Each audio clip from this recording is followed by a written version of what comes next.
अस्सलाम वालेकुम, मैं हूँ शाहजेब खानजादा। हर गुजरते दिन के साथ तहरीक इंसाफ में इख्तलाफात की खबरें मजीद जोर पकड़ती जा रही हैं।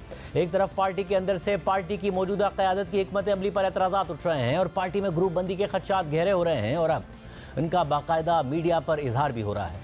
और ये उस वक्त हो रहा है जब इमरान खान और बुशरा बीबी समेत मुतअद्दिद रहनुमा जेल में हैं। उमर अयूब के इस्तीफे के बाद पीटीआई के खैबर पख्तूनख्वा से रुकने कौमी असम्बली और कोर कमेटी के रुकन जुनेद अकबर ने पार्टी की कोर कमेटी से इस्तीफा देते हुए अपनी पोस्ट में कहा था कि पीटीआई मेरा घर है, ना मैं किसी ग्रुप का हिस्सा हूं ना हूंगा। इमरान खान पर मेरी जान भी कुर्बान, लेकिन मैं पीटीआई के कारकुनान को खबरदार करना चाहता हूं कि मखसूस लोग इमरान खान से मिलने अडियाला जेल जाते हैं लेकिन हमें मिलने नहीं देते। इन लोगों के एक दूसरे से मफादात हैं। हमें सिर्फ यही बताया जाता है कि मौजूदा पार्टी पॉलिसी इमरान खान की है। बदकिस्मती यह है कि सारे फैसलों के बेनिफिशरी यही लोग, इनके ख़ानदान और दोस्त हैं। उनमें अक्सरियत इन लोगों की है जिन्होंने 9 मई के बाद गुब्बारे तक नहीं उड़ाए। जुनेद अकबर ने मजीद लिखा कि मैं कारकुनों की गालियों का हिस्सा नहीं बनना चाहता। फैसलों में मेरा कोई इख्तियार नहीं है और ना इमरान खान तक मेरी रसाई है, इसलिए मैं कोर कमेटी से इस्तीफा देता हूँ। वर्कर्स के साथ मिलकर इमरान खान और सूबे में जिन लोगों ने हमारे वर्कर्स के साथ ज्यादती की उनके एहतसाब के लिए तहरीक शुरू करेंगे। इसी तरह आज तहरीक इंसाफ के सीनियर रहनुमा शौकत यूसुफजई ने जियो न्यूज़ के प्रोग्राम जियो पाकिस्तान में गुफ्तगू करते हुए कहा कि पार्टी में सीनियर रहनुमाओं को नज़रअंदाज किया जा रहा है। सीनियर लोगों की भी इमरान खान से मुलाकात कराई जाए।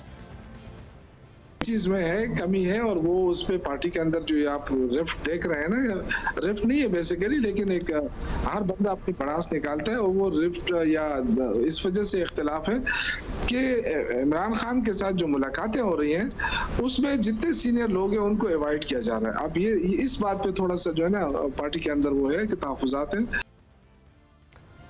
इससे पहले तहरीक इंसाफ के मरकजी सेक्रेटरी जनरल कौमी असम्बली में अपोजिशन लीडर उमर अयूब ने पार्टी ओहदे से इस्तीफा दे दिया था। उमर अयूब ने इस्तीफा देते हुए कहा था कि वो एक वक्त में 2 ओहदों पर काम नहीं कर सकते, लेकिन बाज़ हल्के उनके इस्तीफे की वजह पार्टी के अंदर जारी इख्तलाफात को करार दे रहे हैं। इस हवाले से आज मखसूस नशिस्तों के केस की समाअत के बाद सुप्रीम कोर्ट के बाहर गुफ्तगू करते हुए तहरीक इंसाफ के चेयरमैन बैरिस्टर गौहर खान ने कहा है कि उमर अयूब के इस्तीफे के बाद पार्लिमानी कमेटी ने फैसला किया है कि इमरान खान उमर अयूब का इस्तीफा कबूल ना करें। इस हवाले से वो इमरान खान से बात करेंगे। सारी पार्लियामेंट्री पार्टी ने यूनानिमसली रिजॉल्व किया है कि इस फैसले को और रिजिग्नेशन को आप एक्सेप्ट ना करें और वो काम कंटिन्यू करें। कल इंशाल्लाह ताला खान साहब के साथ मेरी मीटिंग होगी, खान साहब उस पर फाइनल फैसला करेंगे। पार्टी के साबिका अरकान भी पीटीआई की मौजूदा लीडरशिप पर मुसलसल तनकीद करते नजर आ रहे हैं और ये कह रहे हैं कि मौजूदा क़यादत के होते हुए इमरान खान जेल से बाहर नहीं आ सकेंगे और ये रहनुमा पार्टी में वापसी चाहते हैं। इस हवाले से आज ज़राए से खबर भी सामने आई कि इमरान खान की हिदायत पर एक 7 रुकनी कमेटी कायम कर दी गई है जो पार्टी में साबिका रहनुमाओं की वापसी का फैसला करेगी। कमेटी बैरिस्टर गौहर, असद कैसर, हामिद खान, शिबली फराज और शहरियार आफरीदी पर मुश्तमिल होगी। शानदाना गुलजार खवातीन के केसेस को देखेंगी और उनके पार्टी छोड़ने की वजूहात पर रिपोर्ट देंगी, जबकि अडियाला जेल में कैद पार्टी के सीनियर रहनुमा शाह महमूद कुरैशी कमेटी की सरबराही करेंगे। इस हवाले से ज़राए का यह भी कहना था कि पार्टी क़यादत की रिहाई तक किसी भी साबिक रहनुमा की पार्टी में वापसी को रोक दिया गया है और इमरान खान की रिहाई के बाद ही उन रहनुमाओं की वापसी का फैसला होगा। लेकिन इस हवाले से बैरिस्टर गौहर खान ने कमेटी बनने की खबरों की तरदीद करते हुए कहा कि जो लोग पार्टी छोड़ गए हैं उनके लिए कोई कमेटी नहीं बनी। उनके पार्टी में आने का फैसला इमरान खान करेंगे। वो जैसी हिदायत देंगे हम वैसा करेंगे। जो लोग छोड़ के गए उनके लिए कोई कमेटी नहीं बनी है। वो खान साहब की जवाबदीद है। खान साहब जेल के अंदर से डायरेक्शन दे, जेल के बाहर से डायरेक्शन दे, जब डायरेक्शन दे उनके फैसले इंशाल्लाह ताला करेंगे। कबूल होगा। देखो अभी फिलहाल हमने खान साहब के सामने नहीं रखना, खान साहब की इंस्ट्रक्शन नहीं। दूसरी जानिब पार्टी छोड़कर जाने वाले रहनुमा मुसलसल पार्टी क़यादत को तनकीद का निशाना बना रहे हैं। गुज़िश्ता रोज़ जियो न्यूज़ के प्रोग्राम नया पाकिस्तान में बात करते हुए साबिक़ वफ़ाक़ी वज़ीर फवाद चौधरी ने कहा कि मौजूदा पार्टी क़यादत को लीडरशिप नहीं कहा जा सकता है। रऊफ़ हसन तनख्वाहदार मुलाजिम है, जबकि हामिद खान मुश्किल वक्त में ऑस्ट्रेलिया में थे। इसको आप पीटीआई की लीडरशिप कह रहे हैं, वो बुनियादी तौर के ऊपर तो लीडरशिप नहीं है। मसलन रऊफ़ हसन अगर आपके प्रोग्राम में आते हैं तो वो तो एक पेड जो हैं वो मुलाजम है पार्टी में, तो लीडरशिप जो है वो तो उनको नहीं कहा जा सकता। जो दूसरे हामिद खान वगैरह हैं, जब हुकूमत टूटी, हामिद खान साहब कहाँ थे? हामिद खान साहब जो है वो उस वक्त ऑस्ट्रेलिया में अपनी प्रॉपर्टीज़ के ऊपर उनकी देखभाल में मसरूफ़ थे। जो मौजूदा लीडरशिप है तहरीक इंसाफ की, आप देखिए कि उनकी पॉलिटिकल पार्टी है, उनका कोर कमेटी है। इमरान खान को बाहर निकालने के लिए उनकी कोई हिकमत अमली मुझे समझ नहीं आई है। ये कहना, एक वकील आ जाता है, वो कहता है जी ईद के बाद इमरान खान आ जाएंगे, वो कहता है उधर से हो जाएगा। देखिए, इसका मतलब यह है कि ये तो फिर सियासत को समझते ही नहीं है। और इससे खतरा मुझे सिर्फ ये है, इमरान खान जो हैं वो और कई महीने जेल में रहेंगे और इनके पास कोई सलूशन नहीं है कि वो इमरान खान को कैसे वो बाहर लाएंगे। इनकी जो पॉलिटिकल अंडरस्टैंडिंग है वो बिल्कुल ही, आप समझिए, मीडियोकर से भी नीचे है। और जुमे को हमारे ही प्रोग्राम में हामिद खान ने फवाद चौधरी पर यह राय दी थी। फवाद चौधरी साहब भी लीगल स्ट्रेटजी पर भी तनकीद कर रहे हैं। ये भी कह रहे हैं कि जिनके पास वक्त क़यादत है, उनके कद इतने नहीं है और वो दूसरों को आने नहीं देना चाहते, इनसिक्योर हैं और इनकी सारी तवज्जो अपने ओहदे रखने पर है। उनके मुंह से ये बातें सुननी वैसे ही अफसोसनाक है। किस मुंह से वो इस किस्म की बातें करते हैं, जो पार्टी को मुश्किल वक्त में छोड़कर भाग गए, अब भी किसी के इशारे पे जानबूझकर पार्टी के खिलाफ इस किस्म की तनकीद कर रहे हैं। इमरान इस्माइल तो, और ये भी, इन दोनों ने जाके जो पार्टी बनवाई गई थी उस वक्त इस्तेहकाम पार्टी है, उसमें शमूलियत हासिल कर ली थी। वो तो सबसे बड़ा नुकसान जो पार्टी को पहुंचाने वाले लोगों में से ये शामिल है जिन्होंने एक पार्टी के अंदर से एक पार्टी निकाल के बनाई थी। सिर्फ मौजूदा और साबिका पार्टी रहनुमाई नहीं, मुमकिन इत्तेहादी भी तहरीक इंसाफ की क़यादत पर तनकीद कर रहे हैं। गुज़िश्ता रोज़ पार्टी की मरकज़ी मजलिस शूरा के इजलास के बाद प्रेस कॉन्फ्रेंस से खिताब करते हुए जमीयत उलमा इस्लाम के सरबराह मौलाना फजलुर रहमान ने कहा कि PTI के खिलाफ 10-12 साल से संजीदा तहफ़्फ़ुज़ात हैं। PTI की क़यादत में यकसुई नज़र नहीं आती और इस वक्त तक मुज़ाकरात के लिए कोई बाज़ाब्ता टीम का ऐलान भी नहीं हुआ है। PTI के खिलाफ 10-12 साल कबल से हमारा मौक़िफ़ और उस हवाले से हमारे तहफ़्फ़ुज़ात बहुत संजीदा हैं। बसद एहतराम कि पाकिस्तान तहरीक इंसाफ की क़यादत में किसी यकसुई का फ़ुक़दान है। पार्टी के सरबराह की तरफ से वफूद आते हैं, वो हमारे साथ मामलात को तय करने की हिदायत लेकर आते हैं, लेकिन इस वक्त तक उन्होंने किसी मुज़ाकराती टीम का बाज़ाब्ता ऐलान नहीं किया है। मौलाना के इस बयान के बाद आज खबर सामने आई कि अपोजिशन के ग्रैंड अलायंस के लिए स्टीयरिंग कमेटी के क़याम का फैसला कर लिया गया है। इस हवाले से ज़राए का कहना है कि स्टीयरिंग कमेटी PTI और JUI के मुमकिन इत्तेहाद से मुतालिक TOR तय करेगी। कमेटी में दोनों जमातों के 5-5 रहनुमा शामिल होंगे और कमेटी मुमकिन एहतजाज से मुतालिक हिकमत अमली तय करेगी। साथ ही तहरीक इंसाफ का वफ्द रवां हफ्ते मौलाना फजलुर रहमान से मुलाकात करेगा। इसके अलावा मौलाना फजलुर रहमान ने एक बार फिर मुल्क में नए इंतखाबात का मुतालबा करते हुए कहा कि इलेक्शन के अमल में इस्टेब्लिशमेंट और खुफिया इदारे मुदाखलत न करें। कौम को वोट का हक लौटाया जाए और असर-ए-नौ, साफ और शफाफ गैर जानिबदाराना इंतखाबात मुनक़द किए जाएँ, जिससे एस्टेब्लिशमेंट और हमारे खुफिया इदारे दूर रहें और इसकी मुकम्मल ज़मानत हो कि किसी तरीके से भी एस्टेब्लिशमेंट और उनके इदारे वो इलेक्शन के अमल में मुदाखलत नहीं करेंगे। हुकूमत में इतना खम नहीं है कि वो हमारी शिकायत का या इजाला कर सके या नुकसानात की तलाफी कर सके।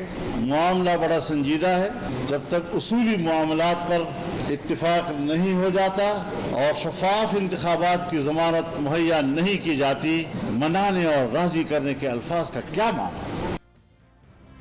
इसी तरह आज अवामी नेशनल पार्टी के रहनुमा मियां इफ्तिखार हुसैन ने भी मुल्क में नए इंतखाबात का मुतालबा किया है। इस हवाले से उनका कहना था कि सब सियासी जमातें मुत्तफ़िक़ हैं कि इंतखाबात धांधली ज़दा थे, इंतखाबात ने मुल्क की मुश्किलात में इजाफा कर दिया है। इलेक्शन कमीशन नाकाम, स्टेब्लिश ने मुदाखलत की, नताइज जो है वो बनाए गए और उस नताइज के ज़रिए जो इलेक्शन सामने आए उसने मजीद बिगाड़ पैदा की, मुश्किलात में इजाफा हुआ। हम तो यही कह रहे कि इस मुल्क में गैर जानिबदार मुदाखलत से पाक और शफाफ इलेक्शन होगा तो मर्ज में कमी आएगी। एक तरफ मौलाना फजलुर रहमान इलेक्शन कमीशन पर मुसलसल अदम एतमाद का इजहार कर रहे हैं, नए इंतखाबात का मुतालबा कर रहे हैं, तो दूसरी तरफ उनकी जमात मखसूस नशिस्तों के मामले पर तहरीक इंसाफ के बजाय इलेक्शन कमीशन के मौक़िफ़ की तायद करती नजर आ रही है। और आज सुप्रीम कोर्ट में मखसूस नशिस्तों से मुताल्लिक केस में जमीयत उलमा इस्लाम ने इलेक्शन कमीशन के दलाइल को इख्तियार कर लिया और इसकी वजह ज़ाहिर रही है कि सुन्नी इत्तेहाद काउंसिल को नशिस्तें ना मिलने का फ़ायदा JUI को भी ज़्यादा नशिस्तें मिलने की सूरत में हुआ है। इस हवाले से PTI के चेयरमैन बैरिस्टर गौहर खान ने कहा है कि 2 सीटें हमें मिलें या उनको, तहरीक इंसाफ की जेवाई से दोनों नुकाती एजेंडे पर बात हो रही है। एक इलेक्शन में धांधली और दूसरा मुल्क में आज़ाद अदलिया के हवाले से, और ये दोनों नुकात लॉन्ग टर्म है। एक इनकी 2 सीटें हैं, 2 सीटें हमें मिले उनको मिले, ये एक पार्टी के अपना स्टैंड है, लेकिन इन लॉन्ग टर्म में हम जो उसके साथ अलायंस करना चाह रहे हैं वो 2 पॉइंट एजेंडा है कि इलेक्शन कभी रेग ना हो और जुडिशरी हमेशा के लिए इंडिपेंडेंट हो। इस सारी सूरत हाल में अब से कुछ देर पहले तहरीक इंसाफ की कोर कमेटी का इजलास हुआ है, जिसमें 3 करारदादें मंजूर हुई हैं। जियो न्यूज़ के नुमाइंदे हैदर शराजी ने कोर कमेटी के इजलास को कवर किया है। इख्तलाफात के हवाले से मुसलसल वो अपनी खबरें सामने लाते रहे। हैदर शराजी, बहुत शुक्रिया पेश में ज्वाइन करने के लिए। क्या मामलात हुए हैं आज कोर कमेटी के इजलास में? क्या मामलात बेहतर हुए? क्या हुआ? देखिए, आज जो कोर कमेटी का अहम इजलास था, इसमें 3 करारदादें पास की गई हैं। ये बहुत मुनफरिद है कि एक इजलास में ये 3 करारदादें हैं, और एक करारदाद ऐसी भी है जिसका ताल्लुक उमर अयूब खान से है। उमर अयूब के हवाले से इससे कबल पार्लिमानी पार्टी इजलास में एक करारदाद मंजूर की गई थी और बानी PTI को कहा गया था कि वो अपना फैसला बदल लें या नज़रसानी करें। आज फिर उमर अयूब के सेक्रेटरी जनरल के ओहदे से हटाए जाने के हवाले से ये करारदाद मंजूर की गई है और कहा गया है कि बानी PTI उमर अयूब के हवाले से अपना फैसला तब्दील कर लें। इस हवाले से उन्होंने उमर अयूब के लिए कोर कमेटी ने नेक ख्वाहिशात का इजहार किया है। और आज दिलचस्प मामला उस वक्त हुआ जब उमर अयूब पर तनकीद करने वाले सालार काकड़ जो हैं, उन्होंने कहा कि इख्तलाफ अपनी जगह आपसे इख्तलाफ रहा है, लेकिन आपकी जो मुश्किल वक्त में पार्टी के लिए खिदमात हैं वो बहुत अहम रही हैं, तो आपकी खिदमात इसके लिए रही, आप इस ओहदे पर रहें। तो इसके अलावा मज़ीद जो करारदादें हैं, एक करारदाद पार्टी डिसिप्लिन के हवाले से थी कि पार्टी डिसिप्लिन की कोई भी खिलाफ वर्जी अगर करता है तो उसको पार्टी से निकाला जाएगा और 7 दिन के अंदर अंदर उसके बारे में फैसला किया जाएगा। ये सख्त फैसला किया गया है, क्योंकि इससे कबल हमने देखा था कि पार्टी के रहनुमा जुनैद अकबर हो गए, सालार काकड़ हो गए, शेर अफजल मरवत हो गए या दीगर रहनुमा हो गए, वो तनकीद करते थे। उन्होंने सोशल मीडिया प्लेटफॉर्म्स पर भी इसका इजहार किया और जुनैद अकबर ने तो खुलकर कहा है कि बानी PTI से मुलाकात के लिए अफराद के मेंबर सीनियर क़यादत के आपस में चूँकि मफादात हैं तो लिहाजा दूसरे किसी को इन नहीं होने दे रहे। और तीसरा बहुत अहम था कि बानी PTI के हवाले से उन्होंने कहा है कि जो PTI को छोड़कर जाने वाले रहनुमा खासकर फवाद चौधरी भी उसमें शामिल हैं। तीसरी ये करारदाद है कि पार्टी के मुश्किल वक्त में साथ देने वालों पर पार्टी छोड़ जाने वाले जो तनकीद कर रहे हैं उसका सख्त तरीन जवाब दिया है और कहा है कि उनको किसी किस्म का कोई हक नहीं। आज कोर कमेटी इजलास में मेंबरान ने यह राय दी कि सख्त जवाब दिया जाए और ऐसे अफराद जो पार्टी के मुश्किल वक्त में साथ देने वालों पर तनकीद कर रहे हैं इनको वापस पार्टी में ना लिया जाए। तो ये आज 3 करारदादें हुई हैं। चौथा, आज एक कोर कमेटी इजलास में एक मेंबर ने यह भी कहा कि जुनैद अकबर ने जो इस्तीफा दिया, इस इस्तीफे के बाद मामला कोर कमेटी में ना रखा गया।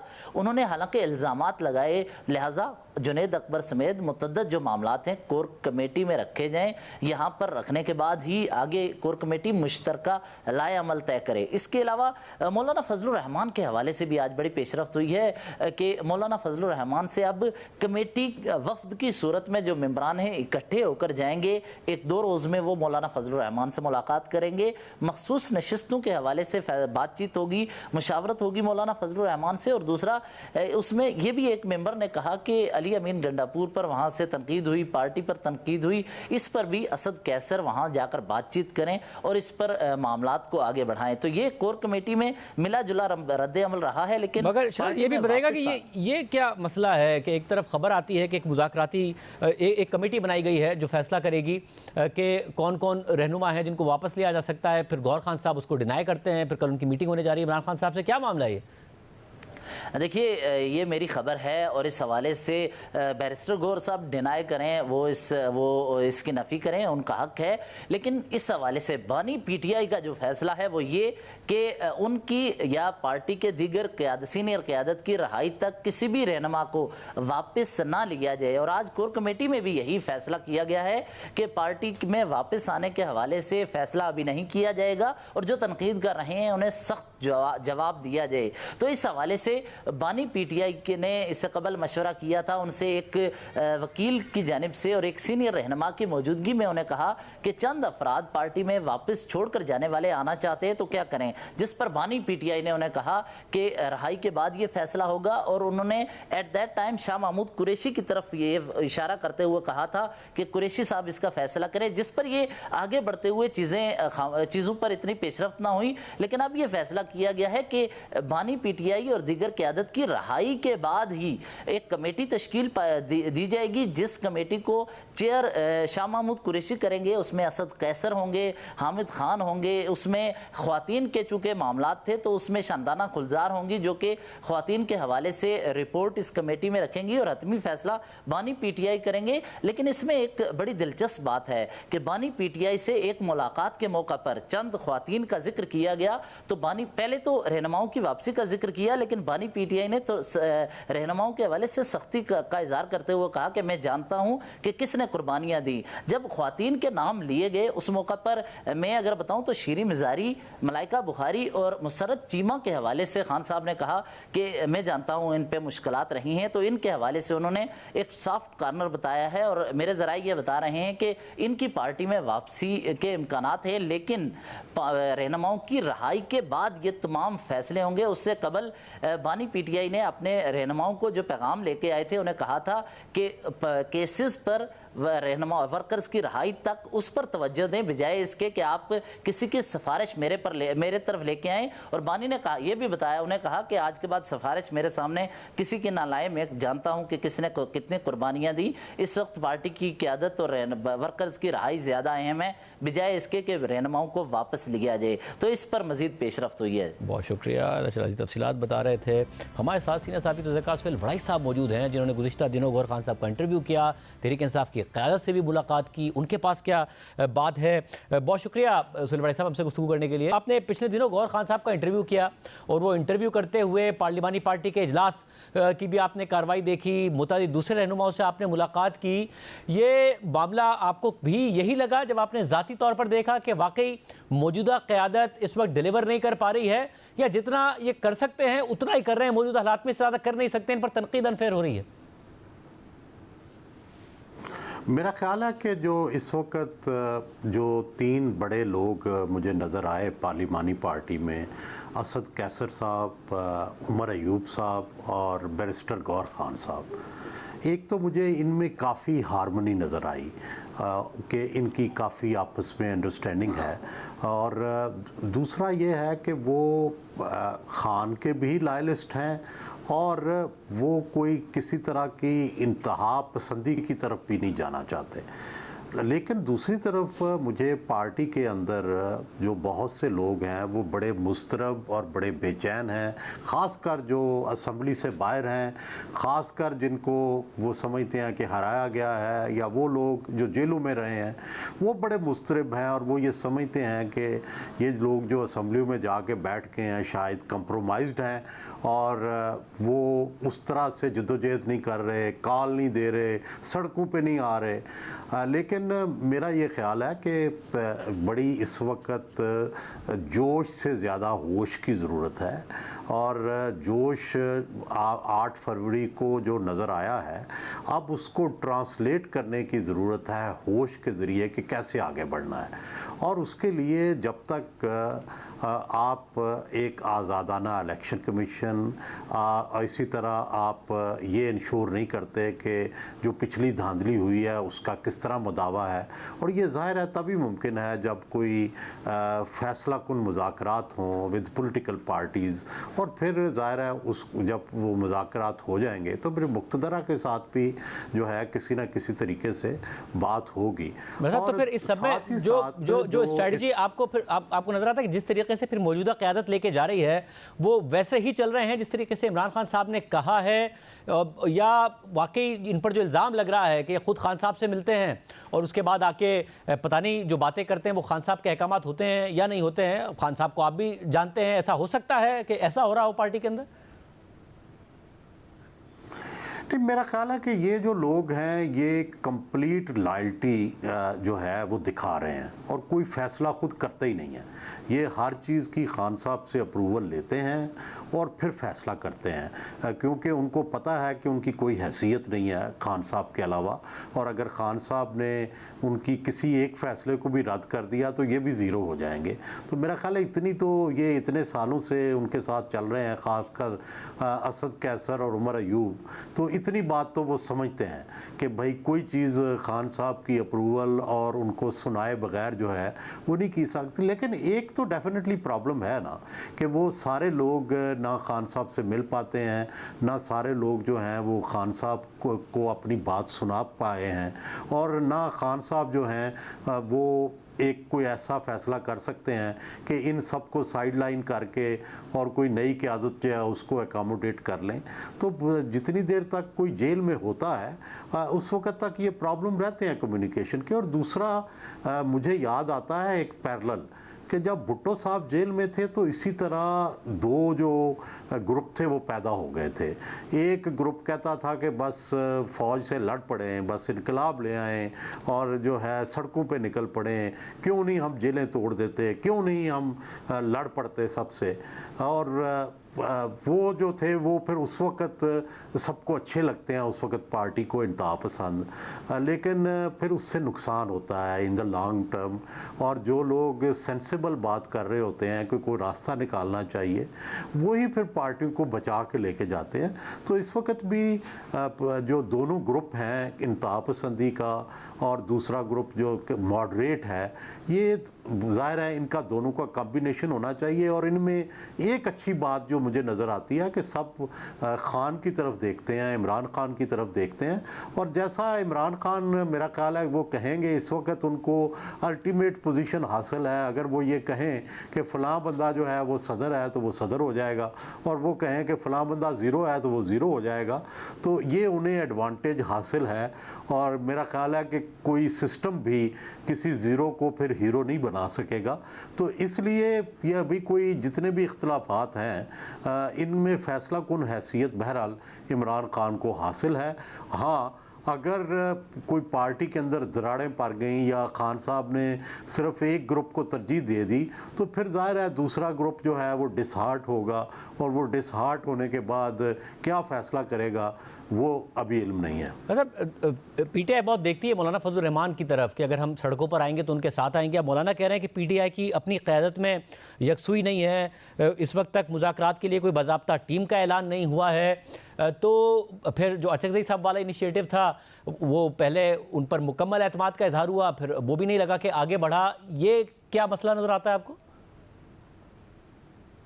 नहीं देखें जी, वाहिद मेरी नज़र में एक सियासत के अदना तालिब इल्म की हैसियत से मेरा ख्याल है कि जो अचकज़ई साहब वाला जो इनिशिएटिव था that was the best for PTI, क्योंकि पॉलिटिकल पार्टी से भी वो उसमें डायलॉग की बात थी, कुछ प्लेजेस करने थे, माजी की कुछ गलतियों से निकलना था। तो यही वाहिद रास्ता था पीटीआई का कि वो ऑब्लिवियन में से और आइसोलेशन से निकल के दूसरी पॉलिटिकल पार्टीज़ के साथ जाए। लेकिन वही जो इंतहा पसंद ग्रुप है वो कोई भी किसी कॉम्प्रोमाइज़ की तरफ जाने नहीं देता, यही सबसे बड़ा मसला है। और दूसरी तरफ ये है कि खान साहब भी किसी हद तक सच्चे हैं। होता यह है कि खान साहब की पार्टी के ऊपर ज़ाहिर है इस वक्त मुक्तदरा काम करती है, लेकिन मुक्तदरा के अंदर भी चूँकि कुछ ना कुछ ऐसा है कि जो जिस पे काम हो जाता है खान साहब को इतला दे दी जाती है कि जी वो देखें फ़लाँ बंदा तो मुक्तदरा के लिए काम कर रहा है, खान साहब उसको दूर कर देते हैं और नए बंदे को करीब कर लेते हैं। तो ये कन्फ्यूजन जो है चल रहा है। अब सारी लीडरशिप कोशिशें करती है कि उन पर ये स्टैंप ना लगे कि हम मुक्तदरा के करीब हैं और वो खान के ही करीब रहने की कोशिश करें। लेकिन ज़ाहिर है ये बड़ा मुश्किल होता है, जो इस वक्त मैदान सियासत में है या पार्लिमान में है, वो कैसे सिस्टम से मुकम्मल बगावत करके उसके सामने खड़े हो जाएं। वो ज़ाहिर है उनको राब्ते भी करने पड़ते हैं, स्पीकर से भी मीटिंग करनी पड़ती है, वज़ीर आज़म से भी हाथ मिला लाना पड़ता है, लेकिन दूसरी तरफ इंतहापसंद जो है पार्टी के अंदर और जो बहुत ही अपने आप को लॉयलिस्ट करार देते हैं वो इसको भी बुरा मानते हैं और वो कहते हैं कि ये तो कॉम्प्रोमाइज़ है। लेकिन मेरा ख्याल है कि सेंसेबल अप्रोच यही होगी कि एक पॉलिटिकल कंसेंसस की तरफ जाया जाए।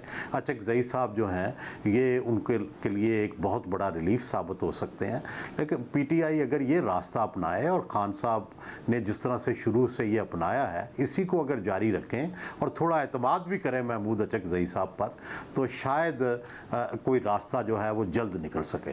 सब एक कॉन्फिडेंस ये है, और जाहिर है अब उस कॉन्फिडेंस को कंटिन्यू होते होते महीने हो गए हैं कि इमरान खान साहब को अब जेल में रख नहीं पाएगी हुकूमत या फिर इस्टेब्लिशमेंट, और उन्हें लगता है कि जजेस की तरफ से जो फैसले आ रहे हैं, अब जाहिर सिर्फ एक फैसला और रह गया है जिसको भी 12 जुलाई तक आने मुद्दत का केस है कि इमरान खान साहब बाहर आ जाएंगे तो सारे मसाइल हल हो जाएंगे। आप ख्याल में बगैर मुज़ाकरात के, बगैर मामला तय किए बाहर आ जाएंगे इमरान खान साहब? नहीं, देखें हमारे यहाँ जो माजी की तारीख़ है उसको अगर देखा जाए तो नहीं लगता कि वो बाहर आएंगे बगैर एस्टेब्लिशमेंट की ब्लेसिंग के या उनकी नॉड के। हमारे यहाँ अदलिया जो पावर कॉरिडोर्स हैं उनके साथ बराह रास्त अगर टकराएगी तो मेरा नहीं ख्याल कि ये टकराव ना मुल्क के लिए मुफीद हो सकता है ना अदलिया के लिए मुफीद होगा।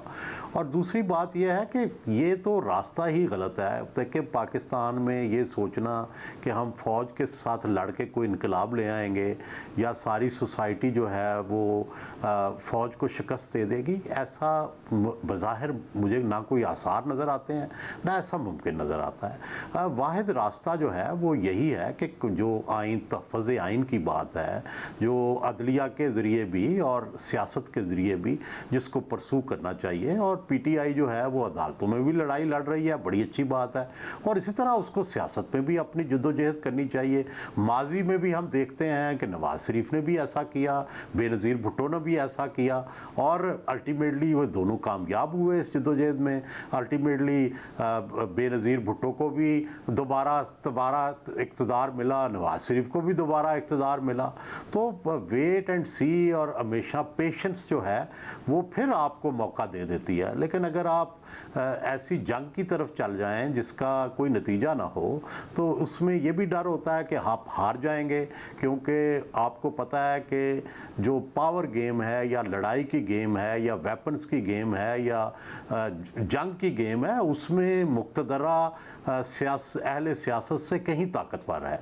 तो ये तो उनकी डोमेन है। अहले सियासत का काम तो सिर्फ पुरअमन सियासी जद्दोजहद है, अदालतों के ज़रिए, सड़कों के ज़रिए, गुफ्तगू के ज़रिए, अपनी पब्लिक सपोर्ट के ज़रिए, यही रास्ता बेहतर होता है। आप कोई ना मुसल्ला जद्दोजहद के ज़रिए हमने देखा कि जितनी भी कोशिशें हुई, चाहे वो अल-जुल्फ़कार की थी, चाहे कोई और माजी में आपने देखा सूबाई सतह पर अगर कोई मूवमेंट्स हुई, तो बज़ाहिर वहाँ पे चाहे फ़ौज जितनी भी कमज़ोर हो वो अल्टीमेटली उनके पास चूँकि लीगल कॉन्स्टिट्यूशनल प्रोटेक्शन होती है वही जीतते हैं।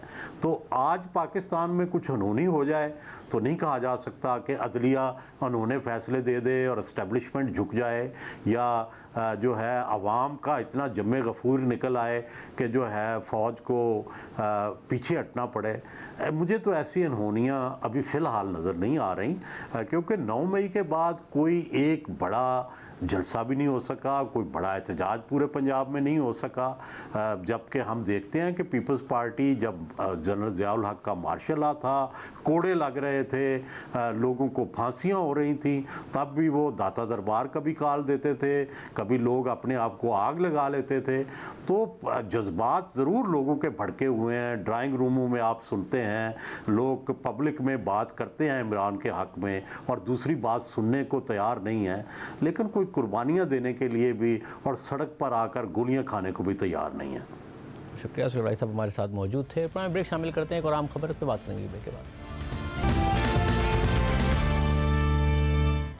सुप्रीम कोर्ट में मखसूस नशिस्तों के केस की आज एक और अहम समाअत हुई और एक दफ़ा फिर जजेस और वकला के दरमियान दिलचस्प मुकालमे भी हुए हैं। साथ ही आज इलेक्शन कमीशन के वकील सिकंदर बशीर महमद ने अपने दलाइल मुकम्मल कर लिए, जिसके बाद नून लीग के वकील ने मखसूस नशिस्तों पर कामयाब करार दिए गए अरकान के वकील मखदूम अली खान के दलाइल अपना लिए।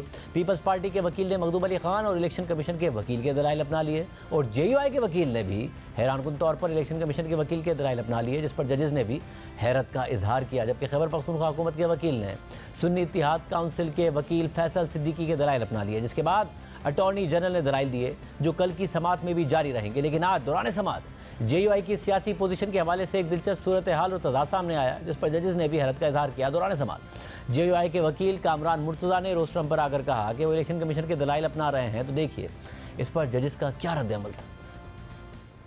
On behalf of JUI sir, हम अडॉप्ट कर रहे हैं the arguments of Election Commission of Pakistan. आप कह रहे हैं कि इलेक्शन कमीशन ने ठीक काम किया, मेक अ स्टेटमेंट। ऐसा है कि हम स्टेप इन नहीं हुए थे प्रोसीडिंग में, हमें बुलवाया गया था, बाकी लोग स्टेप इन हुए थे। आपका स्टांस क्या है कि इलेक्शन कमीशन ने ठीक काम किया? जोर से बोल रहे हैं।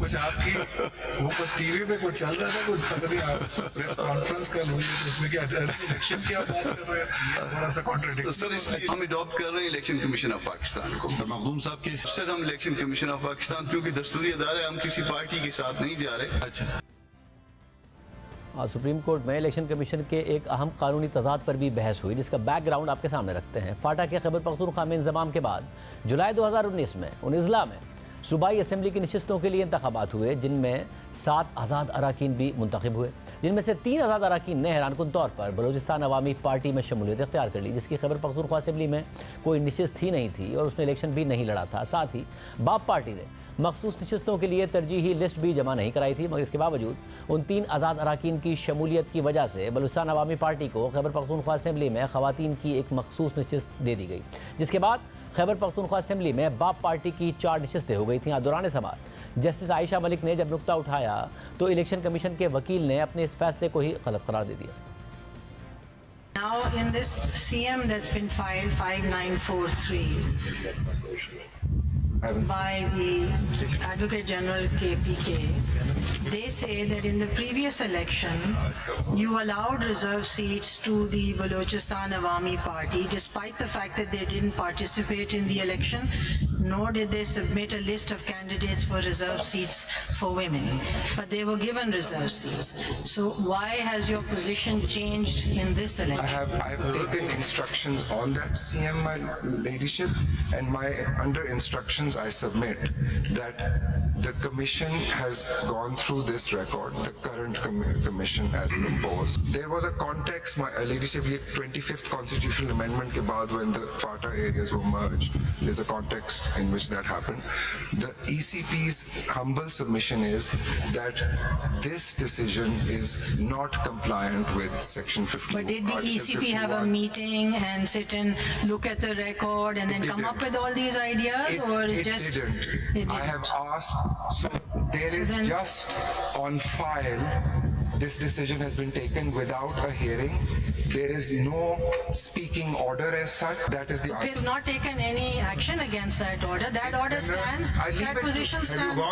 साहब इसको आप लाइटली ले लें। एक दफा किसी ने कोई आर्ग्यू कर रहा था, सुबह कोई केस, थोड़ी देर बाद दूसरा केस, कोर्ट ने ऑब्जर्व किया आप तो बड़ा अपने आर्गुमेंट मुख्तलिफ कर रहे हैं, तो उन्होंने कहा आई एम वाइजर नाउ, और you can also say I am more freer now और less freer now than the then election commission और the present election commission.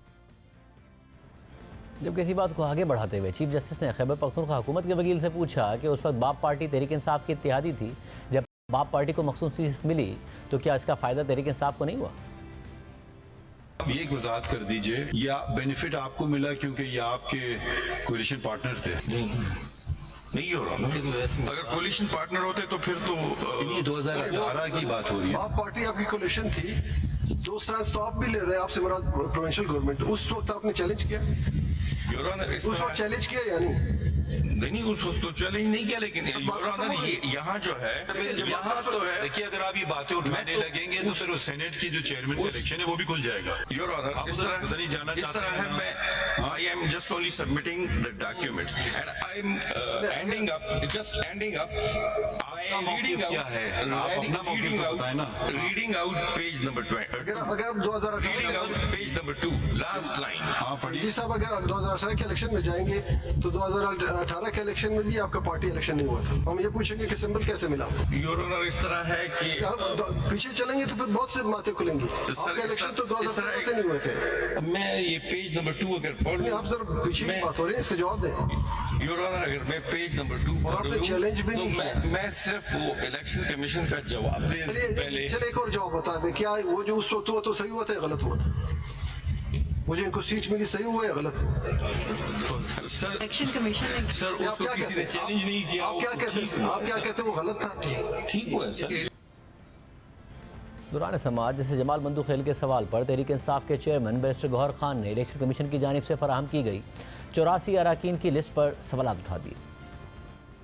Gauhar साहब, फर्स्ट डेट ऑफ हेयरिंग पे आपसे मैंने पूछा था स्पेसिफिकली कि आपने अपनी पार्टी के डिक्लेरेशन और सर्टिफिकेट जमा किए। आपका जवाब था पॉजिटिव में कि यस, नॉमिनेशन पेपर के साथ। और आप मैंने पूछा कि बाकी तमाम कैंडिडेट आपके जी सब ने किया, लेकिन अभी इन्होंने जो ये डॉक्यूमेंट दिया हमारे आपके नॉमिनेशन पेपर, उसमें आपका डिक्लेरेशन का खाना निल है जिसमें कुछ नहीं लिखा और साथ सर्टिफिकेट नहीं है। आपको वो स्टेटमेंट दुरुस्त है या इनका ये डॉक्यूमेंट दुरुस्त है? इन्होंने आपको हाफ नहीं दिया है। नहीं, डिक्लेरेशन तो your honour, just a second, हर कैंडिडेट 4 नॉमिनेशन फॉर्म फाइल कर सकते हैं। मैंने भी 2 नॉमिनेशन फॉर्म फाइल किए थे। इनके फॉर्म 31 देखे। फॉर्म 31 जब नॉमिनेटेड कैंडिडेट्स की लिस्ट आई, उन सब के साथ इन्होंने लिखा 2-2 फॉर्म जमा होते हैं। इंडिपेंडेंट का भी आपसे सिर्फ ये पूछ रहे कि आपके फॉर्म में निल जो इन्होंने प्रोवाइड किया उसमें निल लिखा हुआ है। योर ऑनर, 2 फॉर्म थे, 2 फॉर्म, एक इंडिपेंडेंट, एक वो जो पीटीआई के हैं वो इन्होंने आपको दिए नहीं। इसलिए मैं कह रहा हूँ 2 फॉर्म हमने जमा किए थे हर कैंडिडेट ने। इंडिपेंडेंट की भी जमा किए थे, पीटीआई की भी जमा किए थे। आप फॉर्म 31 उनसे मंगवा लें। उस फॉर्म 31 में मेरा भी लिखा हुआ कि मैंने 2 फॉर्म जमा किए। बात है कि इन्होंने हमें आजाद कैंडिडेट्स के निशानात अलॉट किए 4 बजे, जबकि सुप्रीम कोर्ट का डिसीजन 11 बजे आया था। समात के दौरान अटॉर्नी जनरल ने दलाइल देते हुए मौका इख्तियार किया कि ख़वातीन और अक़लियतों की मखसूस नशिस्तें किसी भी सूरत में खाली नहीं रखी जा सकती और उन्हें सियासी जमातों में ही तकसीम किया जाएगा। Foundational theme being twofold. First, the seats must always be filled because the purpose of the constitution or the text is giving representation to women and the non-Muslims. So the constitution, by very nature of its purpose and text also, does not envisage that any of these seats reserved for women and non-Muslims is left vacant. That would defeat the purpose of the constitution and the intent of the legislature also. And 2, the proportional representation system of political parties on the basis of general seats is to be worked out to ensure that all the seats are filled in, and the only method to do it is to exclude the independents, but for what is provided in the proviso. So let me ask you, who have joined a political party, they add to the tally of political parties, rest of them have to be excluded, otherwise the seats will not be filled. एक political party आई, बाकी सब independents हैं। एक political party है, उसके 5 सीटें हैं उसके पास। सो आप उसको आपकी कैलकुलेशन के मुताबिक 70 इसको मिल जाएंगे, यही है ना। सो दैट डिस्टर्ब्स मी कि 5 उसके पास वोट हैं सारे असेंबली में और आप उसके पास 75 हो जाएंगे। वैसे अगर आप परसेंटम कैलकुलेट करें तो उसको 4-5 और मिलेंगे तो 10 हो जाएंगे। No. ये बात समझ No. When you look at Rule 94, you are disregarding Rule 95 too. No, मैं 290 में जाए, मैं तो 51 से ड्रॉ कर रहा हूँ। No, I'm just saying, how does this appear to you that this political party will get 70 votes who has secured 4 votes in the assembly? This tells me is that the people of the country have rejected political parties. They now have returned independent candidates, and they what they want now is that these reserved seats, which are actually to be filled in through political parties, do something about it. मुझे बात बताएं, through constitutional amendment should we want to bring it. समात के आखिर में attorney general के दलाइल के दौरान जजेस का आपस में दिलचस्प मुकालमा भी हुआ। आपका अप्रोच कुछ मेरे अप्रोच से शायद फ़र्क है। मेरे हिसाब से तो अंग्रेज़ी में लिखी हुई ये बात बहुत आसान है। हम पता नहीं कितने दिन गुजार गए हैं आर्टिकल 51(d)(e) की तशरीह करना। ये अगर ऐसे कानून बनने लगे जो किसी को समझ ही नहीं आए और आइन भी किसी को समझ ना आए और उसमें लंबी चौड़ी तशरीह होना शुरू हो जाए। अगर हम सिर्फ इस पे ही रहे आइन पे, इसमें मुझे समझ नहीं आ रही मुश्किल क्या है समझने की। आइन क्या कहता है? अगर वो आइन यूं क्यों बना है और वैसे कैसे बना है, मैंने ना उसको चेंज करना है, ना शायद मेरे हिसाब से तो ये बेहतर होता, तो ऐसे हो जाता, वैसे हो जाता, ये मेरा काम नहीं है सर। ये अगर वो जैसे आपने कहा ये शिक कई दफा बदलती गई है, एक दफा और बदल लेंगे। नेशनल असेंबली यकीनन सीखती है, नए बदलते जाते हैं ना, ये पैटर्न बेहतर है, वो पैटर्न बेहतर है, ये पैटर्न बेहतर। अब जब भी जो पैटर्न मेरे सामने आएगा मैं उसी को देखूंगा। आपको दो मैं अपनी कोई सोच हो, अपना मेरा कोई नजरिया हो, मैं उसको आइन के ऊपर मुंसलिक कर दूं कि जी यूं होना चाहिए, क्योंकि मेरी अकल और दानिश ये कहती है कि मैं वैसे 2024 की तरह देख बहुत, अगर काश मेरा चीफ जस्टिस साहब जैसा दिमाग होता कि मैं पढ़ते ही समझ जाता सारी चीज, तो बहुत आसान हो जाता। लेकिन मुझे, मैं जरा आम आदमी हूँ, मुझे जरा समझना पड़ता है। ये सारी किताबें पढ़ी, हम यही करते रहे पिछले 76 साल से, इंटरप्रेटिंग करते हैं। इतना आसान होता तो पेज 16 पे आपको देखिए, मैं कहता हूँ जजमेंट ऐसा लिखा जाए जो एक मैट्रिक का तालिब इल्म समझ जाए। जजमेंट्स लिखे जाते हैं, आइन बनाए जाते हैं लोगों के लिए, वकीलों के लिए नहीं बनाए जाते, ना जजेस के लिए। ये लोगों के हैं, ये उनकी प्रॉपर्टी है। अब उसमें इतनी मुश्किल है समझने के लिए। सवाल जरा कॉम्प्लिकेटेड है तो उसका जवाब आप कमजोर जजों को भी साथ साथ लेके चले ना। पेज 16 है, पेज 16। अगर चीफ जस्टिस और सीनियर पीने ये तासुर दे रहे तो पता नहीं हमारे क्या होगा। अब इस केस की मजीद समाअत कल 11:30 बजे होगी, जिसमें अटॉर्नी जनरल ने यकीन दहानी कराई है कि वो अपने दलाइल मुकम्मल कर लेंगे, क्योंकि चीफ जस्टिस ने वाजे किया था कि कल जुडिशल कमीशन का इजलास होना है, इसलिए 1:30 बजे तक समाअत ख़त्म करनी पड़ेगी। प्रोग्राम में ब्रेक शामिल करते हैं, उसके बाद जिक्र होगा कि इस्लामाबाद हाई कोर्ट के जजेस ने एक फ़ैसले में खुद अपने चीफ जस्टिस को चार्जशीट किया है और फैसला है टीरियन वाइट केस का। तो फिलहाल आपके सामने रखेंगे ब्रेक के बाद। Tyrion white case Imran Khan के सियासी करियर पर असरअंदाज हो या ना हो, इस केस में उनकी नाअहली हो या ना हो, मगर ये केस हुकूमत और अदलिया और इदारों को आमने सामने लाने और एक सिटिंग जज की जानिब से अपने ही चीफ जस्टिस को चार्जशीट करने की एक और वजह ज़रूर बन चुका है। और ये वही मामला है जिसमें दबाव का जिक्र इस्लामाबाद हाई कोर्ट के 6 जजेस ने अपने ख़त में भी किया था। और जुमे के दिन जब सुप्रीम कोर्ट ने तौहीन अदालत केस में MQM के रहनुमा मुस्तफ़ा कमाल और सेनेटर फैसल वाउडा की माफ़ी कबूल की, उसी रात को इस्लामाबाद हाई कोर्ट ने टीरियन वाइट केस पर जस्टिस मोहसिन अख्तर कियानी का वो ऑर्डर जारी किया, जिससे इस्लामाबाद हाई कोर्ट के चीफ जस्टिस आमिर फारूक ने इख्तलाफ किया था। सिर्फ यही नहीं, इस ऑर्डर के अहम नकात का उर्दू तर्जुमा भी साथ ही शाया किया गया। इसके साथ ही ऑर्डर देने वाले बेंच को ही तोड़कर एक नया बेंच बनाने के खिलाफ बेंच के रुकन जस्टिस अरबाब मोहम्मद ताहिर का 14 सफ़ात पर मुश्तमिल फैसला भी जारी कर दिया गया है, जिसमें उन्होंने इस पूरे मामले में जस्टिस आमिर फारूक के किरदार पर सवाल उठाया है। जस्टिस अरबाब मोहम्मद ताहिर के फैसले के मुताबिक अपनी मुबैना बेटी टीरियन वाइट को कागजात नामजदगी में जाहिर न करने पर इमरान खान की नाअहली की दरख्वास्त जस्टिस आमिर फारूक, जस्टिस अरबाब मोहम्मद ताहिर और जस्टिस मोहसिन अख्तर कियानी ने 30 मार्च 2023 को सुनी, जिसमें जवाब दहिंदा यानी इमरान खान के वकला ने इस दरख्वास्त के काबिल समाअत होने पर एतराज़ात उठाए। इस नुक्ते पर दोनों फरीक़ैन के तफसीली दलाइल सुनने के बाद फैसला महफूज किया गया और बेंच को फैसला सुनाने के लिए दोबारा इकट्ठा होना था। रिकॉर्ड पर मौजूद मवाद का जायजा लेने से मालूम होता है कि सीनियर प्यूनी जज जस्टिस मोहसिन अख्तर कियानी ने फैसला लिखकर उस पर दस्तखत कर दिए थे।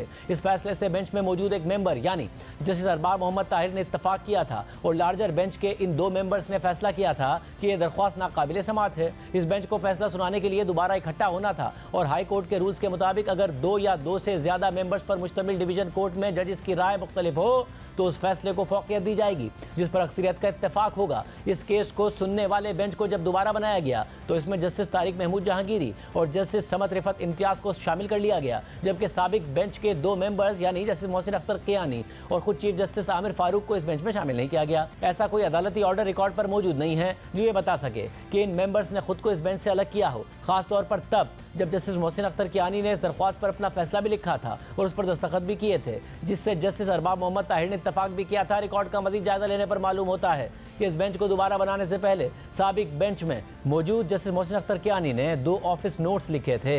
एक chief justice Islamabad high court के सेक्रेटरी को लिखा गया था, जबकि दूसरा नोट इस अदालत के रजिस्ट्रार को लिखा गया था ताकि कॉज लिस्ट जारी की जाए और ये अदालत फैसला सुनाने के लिए बैठे। ऐसा मालूम होता है कि रजिस्ट्रार ने बगैर किसी माकूल वजह की हिदायत पर अमल नहीं किया। फैसले के मुताबिक ये बात नाकाबिले समझ है कि फैसला लिखने वाले जज की बार बार दरख्वास्त के बावजूद अदालत ने वो फैसला सुनाने के लिए कॉज लिस्ट जारी नहीं की। इसलिए जस्टिस मोहसिन अख्तर कियानी का फैसला उनकी हिदायत पर इस्लामाबाद हाई कोर्ट की वेबसाइट पर जारी कर दिया गया, जिसको उनकी इजाजत और मर्जी के बगैर वेबसाइट से वापस हटा भी दिया गया। फैसले के मुताबिक चीफ जस्टिस आमिर फारूक ने 10 मई 2023 को एक ऑफिस नोट के जरिए न सिर्फ अपने आप को इस केस से अलग कर लिया, बल्कि बेंच के दीगर 2 मेंबर्स के फैसले पर खुद अपील सुनने वाले जज की तरह काम करते हुए नया बेंच तश्कील देने का हुक्म दे दिया, जिससे उन 2 जजेस का अक्सरियती फैसला कलअदम हो सकता था। उन्होंने बेंच तहलील करने की 3 वजूहात बताई। पहली वजह एक सहाफ़ी की ट्वीट को बताया, जिससे मुबैना तौर पर महफूज फैसले की राजदारी मुतासिर हुई। दूसरी वजह अपने फैसले के जवाब में 2 जजेस की जानिब से उनके दस्तखतशुदा फैसले की मौसूली थी,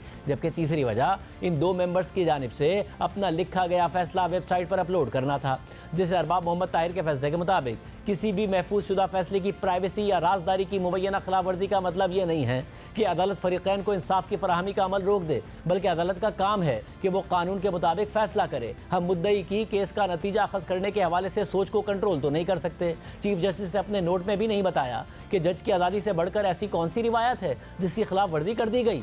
हाल ही में हमने देखा कि सुप्रीम कोर्ट के लार्जर बेंच ने पंजाब और खैबर पख्तूनख्वा में आम इंतखाबात के हवाले से सुमोटो केस में अदालती फैसला आने से पहले अपनी राय जारी की, जिन पर प्रिंट और इलेक्ट्रॉनिक मीडिया में बहस भी हुई, लेकिन इसको प्राइवेसी की खिलाफ वर्जी नहीं कहा गया। ना ही सुप्रीम कोर्ट का बेंच फैसले की प्राइवेसी की खिलाफ वर्जी करने पर तहलील किया गया। बेंच के 2 मेंबर्स की जानिब से फैसला कॉज लिस्ट की गैर मौजूदगी में अदालत की वेबसाइट पर अपलोड करना कोई गलती या कोताही नहीं है, बल्कि इस अदालत के रजिस्ट्रार की जानिब से खिलाफ वर्जी का नतीजा है, जिससे अरबाब मोहम्मद ताहिर ने अपने फैसले में 3 अहम सवाल उठाए हैं। पहला सवाल यह है कि क्या बेंच इस केस को दोबारा सुनकर दोबारा फैसला दे सकता है, जिसको पहले ही 3 मेंबर लार्जर बेंच का अक्सरियती फैसला नाकाबिले समात करार दे चुका है, जिसमें उतने ही मेंबर्स थे जितने इस नए बेंच में हैं। और क्या इस बेंच के पास अक्सरियती फैसले पर सुमोटो रिव्यू लेने और मेरिट्स का जायजा लेते हुए मुख्तलिफ नतीजे पर पहुंचने का इख्तियार है? इस तनाजुर में साबिक बेंच के अक्सरियती फैसले का क्या कानूनी जवाब होगा? और तीसरा सवाल यह है कि क्या चीफ जस्टिस अपने इंतजामी इख्तियारात को इख्तिलाफ दबाने के लिए इस्तेमाल कर सकते हैं? फैसले के मुताबिक चीफ जस्टिस के पास इख्तियार है कि वो अपने पास आने वाले केसेस पर बेंचेस तश्कील दें, लेकिन एक दफ़ा जब इस इख्तियार का इस्तेमाल कर लिया जाए तो उसके बाद चीफ जस्टिस बेंच में तरमीम या तब्दीली नहीं कर सकते जब तक कि ये मामला दोबारा किसी अदालती ऑर्डर के जरिए उनके हवाले ना किया जाए। बेंच बनाने, दोबारा बनाने और उसे तहलील करने में फ़र्क है। इस फ़र्क का समात की नौयत और जिस मरहले पर वो केस है उससे बहुत गहरा ताल्लुक है। अगर बेंच का कोई मेंबर मौजूद नहीं है या उसने अपने आप को किसी भी वजह से केस सुनने से अलग किया हो, या बेंच किसी भी वजह से बेंच दोबारा तश्कील देने के लिए ये मामला चीफ जस्टिस को भेजे, तो चीफ जस्टिस के पास दोबारा ये अख्तियार आ जाता है और वो ज़रूरी अहकाम जारी कर सकते हैं। लेकिन एक दफ़ा जब मामला सुन लिया गया हो और दलाइल मुकम्मल हो गए हों और केस का फैसला महफूज हो गया हो, तब चीफ जस्टिस के पास ये अख्तियार नहीं होता कि वो इस केस को एक बेंच से लेकर दूसरे बेंच को दे दें, या बेंच नए सिरे से बनाएं, या पहले वाले बेंच को ही तहलील कर दें। इसको फिर ये समझा जाएगा कि इंतजामी इख्तियारात को अदालती कार्रवाई को मैनिपुलेट करने के लिए इस्तेमाल किया गया है।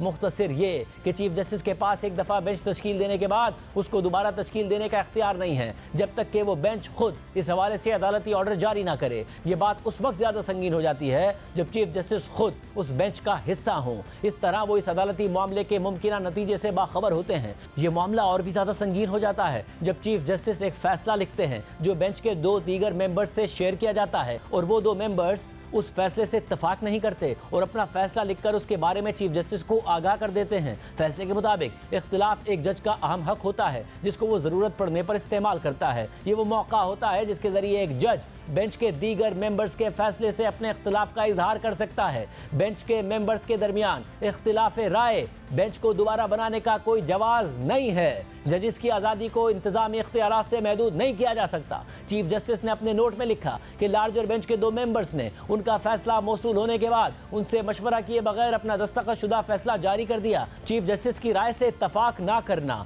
और अपनी आज़ाद राय रखना ना तो कोई गुनाह है, ना ही किसी तयशुदा प्रैक्टिस की खिलाफ वर्जी है। अदालती प्रैक्टिसेस निज़ाम अदल के तहफ़्फ़ुज़ के लिए बदलती रहती हैं, लेकिन उन प्रैक्टिसेस के ज़रिए किसी जज को कानून के मुताबिक या अपनी समझ के मुताबिक राय कायम करने से रोकते हुए उनकी आज़ादी पर कदगन नहीं लगाई जा सकती। चीफ जस्टिस का बेंच के दीगर 2 मेंबर्स की जानिब से अलग फैसला मौसूल होने पर बेंच को दोबारा तश्कील देना बज़ाहिर बेंच के दीगर 2 आज़ाद मेंबर्स के फैसले का गला घोटने के मुतरादिफ है। चीफ जस्टिस अपनी अदालती राय का इजहार करने करने के लिए आज़ाद थे और उन्हें अपने कलम के एक झटके से इंतज़ामी तरीके से बेंच को दोबारा तश्कील नहीं देना चाहिए था। इस तनाजुर में अक़लियती राय होते हुए चीफ जस्टिस को अपना इंतज़ामी इख्तियार अक्सरियती फैसले को दबाने के लिए नहीं इस्तेमाल करना चाहिए था। फैसले के मुताबिक क्या हमें कानून के मैंडेट को नज़रअंदाज करते हुए अपने अदालती फैसलों को फरीक़ैन या उनकी प्रॉक्सीज की क़यास राइयों से कंट्रोल होने देना चाहिए?